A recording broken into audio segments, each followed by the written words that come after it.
بسم اللہ الرحمن الرحیم ایاک نعبد و ایاک نستعین۔ میں سب سے پہلے تو چیف منسٹر پنجاب اور گورنمنٹ پنجاب کو آج خراج تحسین پیش کرتا ہوں۔ گورنر صاحب، منسٹرز،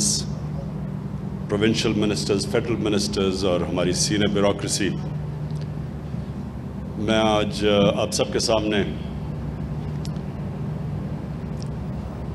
اپنی خوشی کا اظہار کرنا چاہتا ہوں، کیونکہ آج جدھر ہم پہنچے ہیں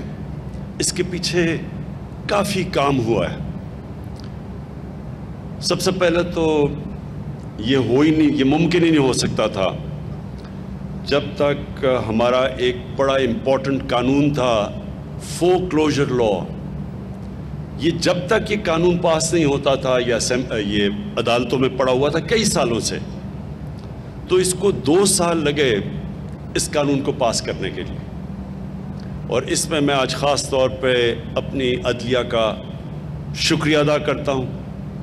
کہ وہ اگر یہ ہماری نہ مدد کرتے اور یہ قانون نہ پاس ہوتا تو آج ہم یہ پریزنٹیشن نہ کر سکتے،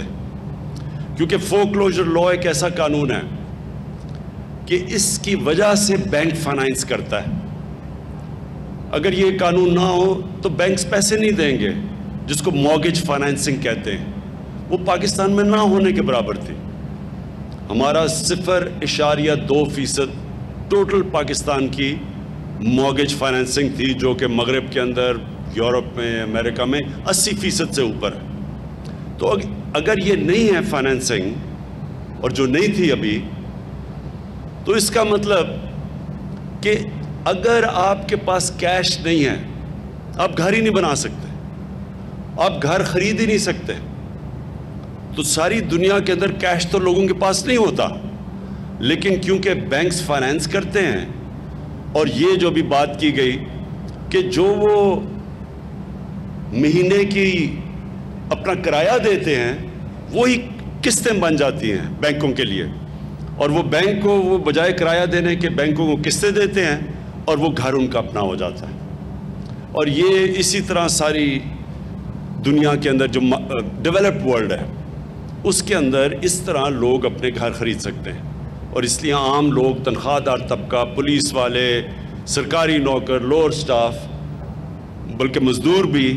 ان سب کے پاس یہ ہوتا ہے ایک اپرچونٹی کہ ایک اپنی قسطیں دے کے بینکوں کو اور اپنا گھر ہو ان کا۔ تو اس لیے میں اپنی عدلیہ کا خاص طور پہ آج شکریہ کرنا چاہتا ہوں، کیونکہ وہ اگر یہ کئی سالوں سے بینکوں میں عدالتوں میں پھنسا ہوا تھا، تو یہ جو ہمارے دور میں انہوں نے کلیئر کیا، اور اس کی وجہ سے آج ہم یہ پوری اپنی جو housing, low cost housing,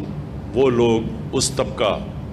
welder, mechanic, یہ سارے لوگوں کو اب پاکستان میں موقع ملے گا اپنا گھر بنانے کے لیے۔ اس کے بعد میں آج ایل ڈی اے کا، عمران منیر، آپ کو، آپ کی لیڈرشپ کے اندر ایل ڈی اے کا جو ابھی لوگوں، آپ نے اپنے جو پرفارمنس تھے ان کو جب آپ نے کھڑا کیا تو مجھے بڑا افسوس ہوا، تالیاں ہی نہیں کسی نے بجائی۔ بڑی کنجوسی کی آپ نے تالیاں بجانے میں، کیونکہ انہوں نے دیکھیں میں آپ کو ایک بات بتانا چاہتا ہوں۔ دیکھیں، جب ایک سسٹم کے اندر برائیاں آ جاتی ہیں، کرپشن آ جاتی ہے، رکاوٹیں آ جاتی ہیں، کہ وہ رکاوٹیں اس لیے ڈالتے ہیں کہ اگر جب تک آپ رکاوٹ نہ ہو، جب تک آپ پیسے نہیں دیں گے تو کام نہیں ہوگا۔ یہ جب اداروں کے اندر اس طرح کی برائیاں آ جاتی ہیں تو جب آپ چینج کرنے لگتے ہیں، یہ ٹائم لگتا ہے اور مشکل ہے، کیونکہ وہ جو پرانا سٹیٹس کو ہے وہ چینج نہیں آنے دیتا، کیونکہ ان کا پیسہ جاتا ہے، وہ سٹیٹس کو ہوتا ہے، اس کو اگر آپ اس کو اگر وہ رکاوٹیں نہیں، پیسہ راستے میں پیش نہیں کرے گا تو پیسہ کیسے اس کو بنائے گا؟ تو ایک پورا سسٹم ڈیولپ ہو جاتا ہے ایسے۔ اور بدقسمتی سے میری عمر اتنی ہے کہ ہم نے اپنی آنکھوں کے سامنے یہ سسٹم کو ڈیٹیریٹ، خراب ہوتے دیکھا، اور یہ سارا سسٹم بن گیا کہ رشوت دو تو کام ہوگا۔ تو جب آپ اس کو چینج کرتے ہیں، یہ بڑا اس کے لیے ایک ویژن چاہیے ہوتی ہے، اس کے لیے ایک ڈٹرمنیشن، ایک ریزالو، ایک ارادہ چاہیے ہوتا ہے، اور ہو جاتا ہے دنیا میں۔ اور ہم کتنے ملک جانتے ہیں جنہوں نے اپنے آپ کو ٹرانسفارم کر لیا، چینج کیا انہوں نے۔ تو پاکستان نے اگر چیلنجز 21ویں صدی کے میٹ کرنے ہیں تو ہمیں اپنا آپ کو چینج کرنا ہے۔ تو مجھے اس لیے خوشی ہے کہ عمران منیر نے بڑی، ان کے ہوتے ہوئے ایل ڈی اے نے اور پھر پوری پنجاب گورنمنٹ کی بیکنگ تھی، انہوں نے بڑے چینجز لے کے آئے ہیں، آٹومیشن لے کے آئے ہیں۔ اگر ہم نے اپنی ایز آف ڈوئنگ بزنس اور کاسٹ آف ڈوئنگ بزنس نیچے لے کے آنی ہے تو آٹومیشن آنی پڑے گی۔ آٹومیشن کی بڑی ریزسٹنس ہے سارے سسٹم میں، ہر ادارے میں یہ رکاوٹ کوشش کی جاتی ہے کہ یہ آٹومیشن نہ آئے، کیونکہ جیسی آٹومیشن آتی ہے رشوت آٹومیٹکلی ختم ہو جاتی ہے، کیونکہ مشین تو رشوت نہیں لیتی۔ تو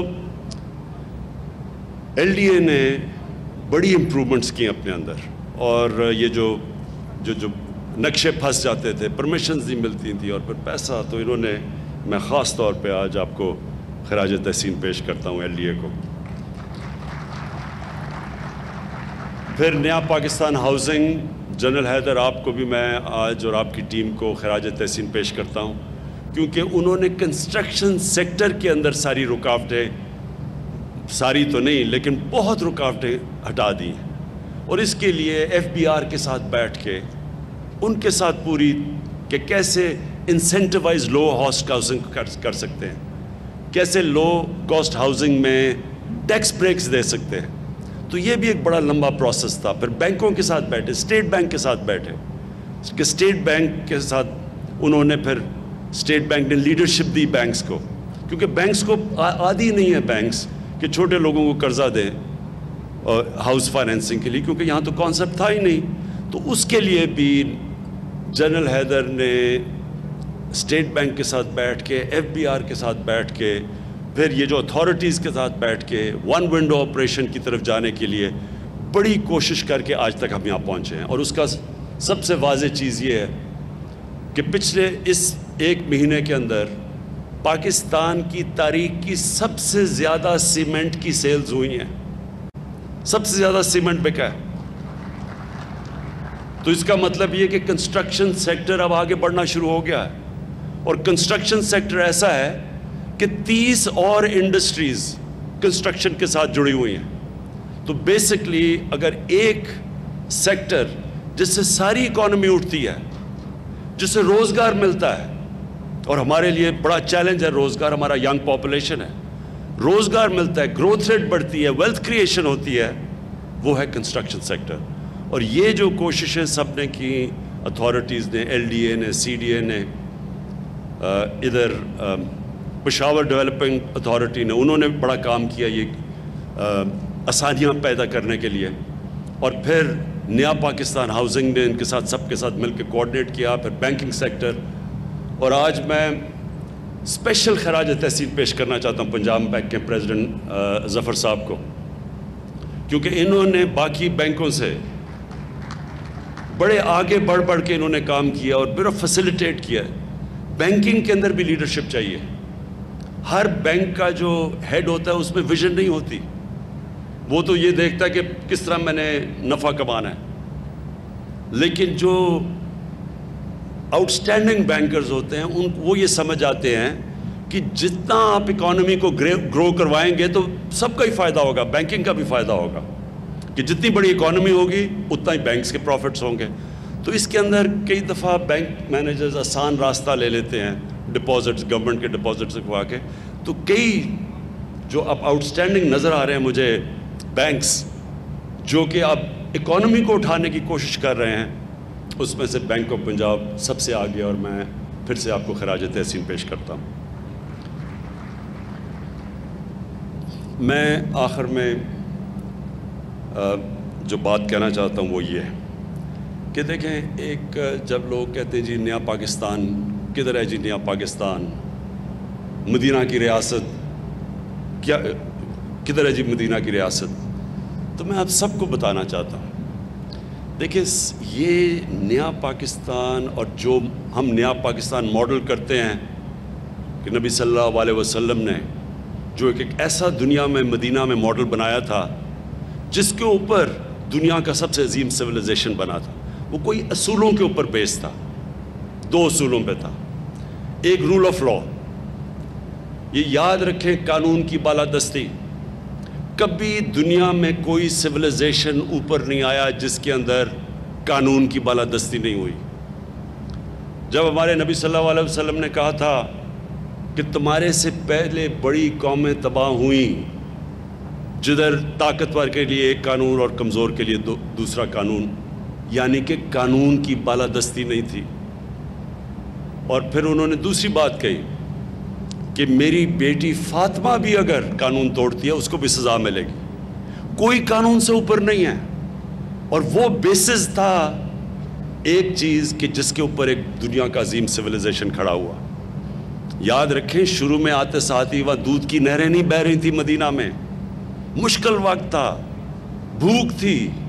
غربت تھی مسلمانوں میں، خطرہ تھا، لیکن جو بنیاد رکھی گئی قانون کی بالادستی کے اوپر، انصاف پہ، رول آف لا پہ،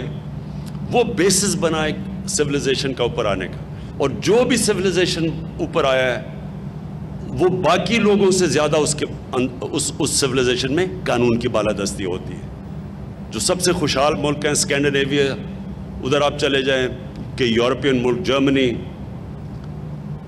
انگلینڈ چلے جائیں، سب سے زیادہ چیز یہ ہے کہ کوئی قانون سے اوپر نہیں ہے، وہاں کوئی پریولیج کلاس نہیں ہے،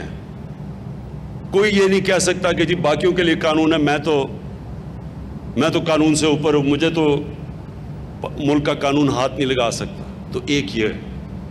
اور اس کے لیے آج پاکستان میں آپ دیکھ رہے ہیں کہ پوری مکمل جنگ چل رہی ہے، بڑے بڑے مافیاز ہیں، پہلی دفعہ ان کو قانون کے نیچے لانے کی کوشش ہے، بڑے بڑے پولیٹیکل مافیاز ہیں، ان کو وہ ریزسٹ کر رہے ہیں قانون کا۔ اور یہ ہے اصل میں ڈیفائننگ مومنٹ پاکستان کا کہ انشاءاللہ جیسے جیسے ہم قانون کی بالادستی قائم کریں گے ایک معاشرہ آزاد ہو جائے گا۔ معاشرہ آزاد ہی تب ہوتا ہے، میریٹوکریسی آتی تب ہے جب قانون۔ اور دوسری چیز، انہوں نے ایک انسانیت کا نظام لے کے آئے تھے، فلاحی ریاست، غریب تھے، مسلمانوں کے پاس پیسہ نہیں تھا مدینہ میں، لیکن انہوں نے ایک انسانیت کا نظام لے کے آئے تھے۔ ایک ریاست نے ذمہ داری لی تھی اپنے کمزور طبقے کی، ریاست نے بنیادی ضروریات اپنے کمزور طبقے کی پوری کی تھی، پیسہ بھی نہیں تھا۔ تو ہم بھی وہ کوشش کر رہے ہیں۔ سب سے پہلے بہت بڑا ایک نعمت اس قوم کے لیے، غریب آدمیوں کے لیے، health card, health insurance universal coverage, جو اب اس وقت پختونخوا میں سارے شہری کور ہو چکے ہیں۔ ہر گھرانے کے پاس ہیلتھ کارڈ ہے، کسی ہسپتال میں جا کے 10 لاکھ روپے تک اپنا علاج کروا سکتے ہیں۔ یہ تو ڈیولپڈ ملکوں میں بھی یونیورسل ہیلتھ کوریج نہیں ہے۔ دوسرا، پنجاب نے جو چیلنج لیا ہے، پنجاب سب سے بڑا 60% پاکستان ہے، سال کے اینڈ تک پنجاب نے چیلنج لیا ہے کہ سارے پنجاب کے شہریوں کو ہیلتھ کارڈ ملے گا، ہیلتھ کوریج ملے گی۔ یہ میں پھر سے ریپیٹ کرتا ہوں، یہ ڈیولپڈ ملکوں کے اندر بھی اس طرح کی یونیورسل ہیلتھ کوریج نہیں ہے۔ پھر ہم نے پناہ گاہ، یہ انشاءاللہ اس کا نیٹ ورک پھیلے گا سارے پاکستان میں کہ ایک مزدور جو سارا دن محنت کرتا ہے اپنے گھر والوں کے لیے پیسہ بھیجنے کے لیے، اس کے لیے یہ نعمت بن گئی ہے کہ اس کو کھانا بھی مل جاتا ہے، اس کو کرایہ بھی نہیں دینا پڑتا، اور جو پیسہ بچتا ہے وہ گھر بھیج دیتا ہے۔ میں ادھر یہاں آپ کو کہوں کہ پختونخوا کی ابھی UNDP کی رپورٹ آئی ہے، یہ میں سب کو کہوں گا کہ پڑھیں کیونکہ انہوں نے بڑی ریسرچ کر کے پاکستان میں ابھی رپورٹ پبلش کی ہے۔ اس رپورٹ میں پچھلے 6 سال میں جس صوبے میں سب سے زیادہ غربت کم ہوئی ہے اور جس میں سب سے زیادہ ہیومن ڈیولپمنٹ ہوئی ہے، یعنی انسانوں کے اوپر انویسٹمنٹ ہوئی ہے، وہ خیبر پختونخوا ہے، جس کی وجہ سے ووٹ پڑی ہے PTI کو، کیونکہ اب تو رپورٹ آ گئی ہے کہ 2013 کے بعد